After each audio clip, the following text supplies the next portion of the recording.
1 year of self imposed celibacy to the date. Today, it has ended. I was broke, bruised, and heartbroken when I started this challenge. And I wanted a break, but I chose a year, which is preposterous. It is absolutely crazy. You can get the same effect in about 1 to 2 months. Actually, the most benefits you get is actually right about the 2 month mark. If you just choose to be celibate for about 2 or 3 months, you're just gonna get all the benefits. And then you can go on your merry way to have another relationship. But you see, a year teaches you a bit more. But it's not as if it's such a big difference. You just become a bit more reclused and you understand that a lot of your energy just goes into having relationships with other people. Of course, that energy is not lost because to have relationships, it's actually the purpose of life is to interact and be with others. And it is so interesting to see this whole entire thing because most of my life I was pushed towards chasing and desiring and having all of these relationships. And I never had this period where I didn't have to do that. I didn't have to, because even if I was single, I would just pursue relationships. I would just try to meet more people to find a relationship.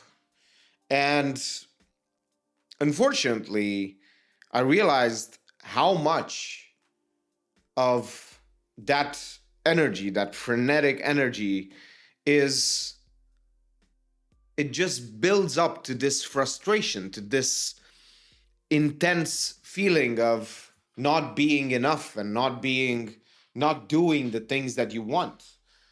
And all of that chasing, all of that pursuing comes from this innate need for love, for connection.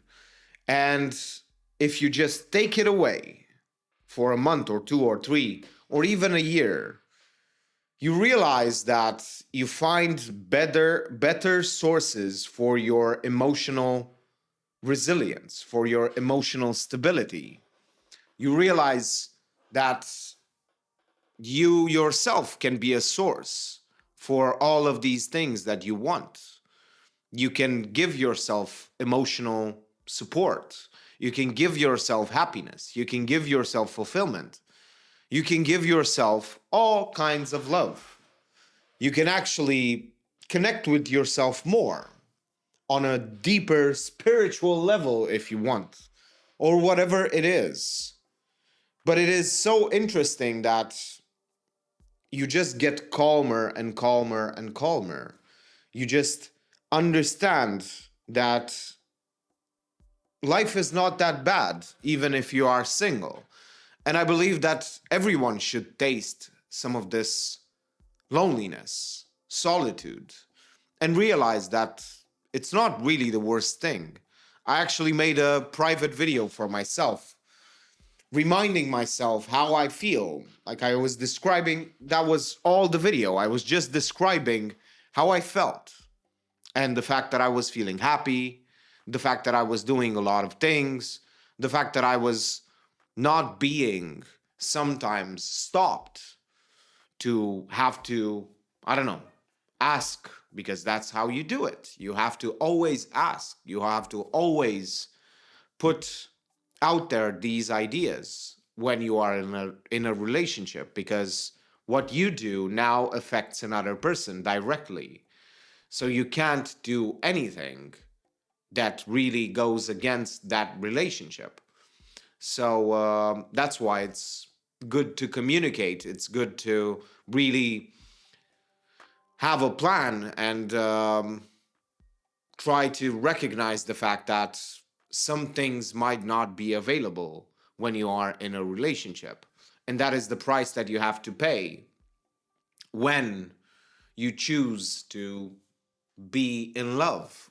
I don't know if it's a choice, but yeah, it's difficult to say and difficult to describe all of the reasons why this is useful, because at the end of the day, a year is a little bit too much. But some of us don't choose that. But you see, it's just a matter of, of perspective. Like, sure, it feels as if when you don't have a choice, that is worse than when you have a choice and you say no. But the effect is the same. There was the same thing happening, just a year of nothingness in terms of relationships, in terms of emotional support, in terms of emotional connection with others, in a romantic way or a physical way.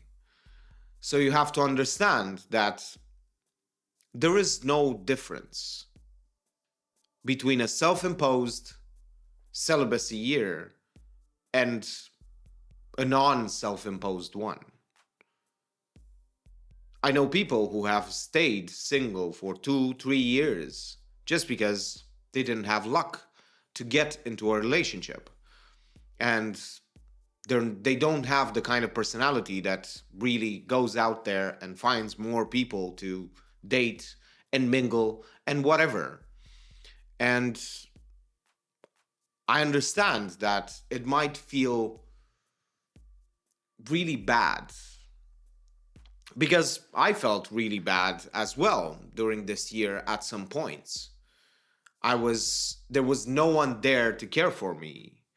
But if I was in a relationship and I was going through those things, I would have a bit more support. I would have someone to confide in, someone to tell them, like, look, these are my deepest worries right now. These are the things that I worry about. These are the things that really affect me. And I know it's selfish to say, but those are the things that you really look for in a partner. Someone that you can confide in, someone who supports you emotionally, someone who really cares about you deeply.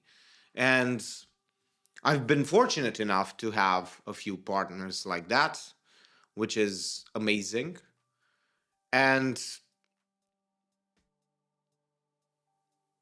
yeah, I've been reflecting on the fact that I have been a bad partner sometimes. Well, most of the times. And I don't know if it's because I judge myself too much or because I'm a bad partner.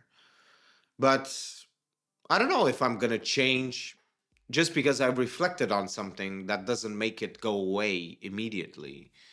Like when you make a mistake, when you realize that you made a mistake, most people don't, even if they know that that's bad, they don't do anything. Even if they are capable of reflecting and feeling bad about what they did, that doesn't mean they're not going to do the same thing. So I'm not going to stay here and say, oh, I'm going to be different now because I took a year of celibacy and I understood all of these things about myself and how I hurt people in the past with the choices that I made to leave them or something like that. Or even worse, to cheat on them. And to be honest, that's the point. The point is that, sure, you have the time to realize all of these things. You have the time to connect with yourself more, to understand what you want from a partner, to go over the things that have happened in the past, to just do a lot of introspection, because that's what happens. But at some point, after a few months, you just get bored of that introspection, of that all of that things, all of those things. And you get into this meditative state where you try to find alternatives. You try to find other things in your life that bring you the same joy that you had from relationships, the same connection, the same things. And of course, one of those is connecting to yourself, talking to yourself in another way, finding ways to entertain yourself every single day, finding ways to feel meaningful, and ways to actually connect with yourself more, to have more self reliance, let's say, to have a bit more emotional support from yourself, because there's no one there to validate you, to tell you that everything is going to be okay. There's no one there to actually confide in, to actually tell you that everything is fine. It never dawned on me until right now, until just a few minutes ago, how much I missed for the last year all of these things. It's That's why it's so hard to recommend this to people, because I don't know if it's good that now I just desire these things and I have a better appreciation of these things much more. But that's the point. It's hard to recommend this. It's truly hard to recommend it because you do not feel like you get any benefits. Sure, you do much more. You are able to have much more time for your plans, your projects, all of these things. But at the same time, it's interesting how you just realize that life is not about success. Life is not about all of these things. Sure, it's important to have success, but it's much more important to be emotionally connected to someone else, to share your life with them. Because a life that you live by yourself and you don't share with anyone else intimately is not really a very interesting life. Sure, you might be creating a lot of things. You might be fulfilled in terms of the success that you have and the meaningfulness of the life that you lead because of the things that you create, but you don't have anyone to share that with. So, of course, it's going to be a little bit of a pickle, a little bit of a tough situation because you could have shared all of these successes with someone and you didn't. So, no, I don't recommend being celibate for a year. If you really want to have all of these benefits, sure. If you want to be more successful, it will make you more successful. But I don't think it's the right kind of success. I don't think it's but that's the point. It's the chicken and the egg. I can only say these things because I've done a year of celibacy. So why would I not recommend it? That's the conundrum because it's so hard to recommend, but at the same time, you do change your perspective entirely. Not only do you get more successful, but you learn to appreciate what you had. You learn to appreciate what it means to have relationships. You learn to appreciate all of these things that you get from relationships and much more by going over the things that you've done in the past, going over the relationships that you had and what they meant. And if you were the bad guy, or if you were the good guy, or whatever else. And you get to have so much time for yourself. Self imposed, of course. And you get to realize that sometimes your relationships are broken because of the way you look at them and the way you treat other people and because that's the way you probably treat yourself. One of the things that I've learned was that I do treat myself a lot like I treat others, and that sometimes is fine and sometimes is not. And I also learned that sometimes I treat people more kindly and better than I treat myself until a certain point, and then I just change the page and become a bit more like I treat myself. And then people leave. And I understood all of these patterns and all of these things because I had the time to think about them, of course, because you have nothing but time when you are celibate. You have all of these things that you would have occupied, and you don't even understand until you actually go for a few months alone or even a year. You don't understand how much of your energy, how much of your time just goes towards pursuing that certain thing. And when you are in a relationship, is the negotiation back and forth and the things that you do together. Those things are also a huge investment of energy and time. And of course, it's totally worth it. But at the same time, I don't think you appreciate it enough until you have a point where you either are celibate for a long time or self impose that celibacy on yourself. Most people are fortunate enough to never go to a celibacy through a celibacy long period of time. So they don't ever have this experience. And I think it's crucial to have that experience. It makes you more aware of the position that you hold and the luck that you had and the fact that you were born with these, well, or your environment has given you a good way to communicate such that you get opportunities for relationships. And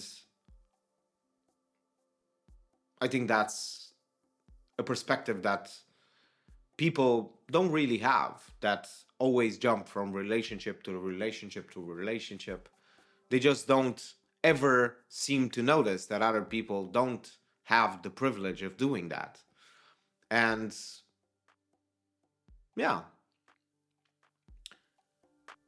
I would say that the effect is the same. Like if you self impose that celibacy on yourself, or you happen to have a string of bad luck, or you maybe never had a partner, that's fine. You have to understand that that is the period of time where you learn more about yourself. You learn how to be happy, because if you learn how to be happy when you are alone, you actually have the opportunity to be more happy when you have someone else. You have the guarantee that you can be happy when you will be with someone else. You have to understand that that's when you learn how to be resilient, happy, fulfilled, all of these things. And instead of viewing this absence as a lack, you just view it as an opportunity to actually learn how to be happy without those things. Like that's an opportunity as well. But most people view it as just the lack, and they view that lack as just motivation to push them forward to do something. But understand that when you are motivated by lack, you tend to do the worst decisions. You have to really understand that even if you have the bad luck of not choosing this, you can still make it a great time. You can still turn it around into a positive thing. It is a very good time to really notice how much you can improve yourself, how much you can be there for yourself and really appreciate all of the things that you do for yourself and you give to yourself. And it is definitely, to be a bit lighter in this video, definitely a very interesting and long video, long-winded video with not a lot of logic. But I don't think that this is about logic. I don't think it has anything to do with logic. In fact, I'm a bit emotional speaking about these things. And because it's personal, it's entirely personal to speak about the fact that I chose all of these things. I remember like it was yesterday, the day that I did that. It was the 9th of February 2024. And I was bruised because I had a scooter accident because I was drunk. And I was bruised and broke and broken. And I don't know if I would have done all of the things that I did this year if I didn't take this celibacy vow. I don't think I would have had the time.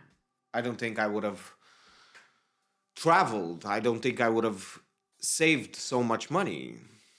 I don't think I would have quit alcohol and cigarettes. I don't think I would have had such a lovely spoon as a microphone. The ladle microphone. Anyways, I think that's enough for today.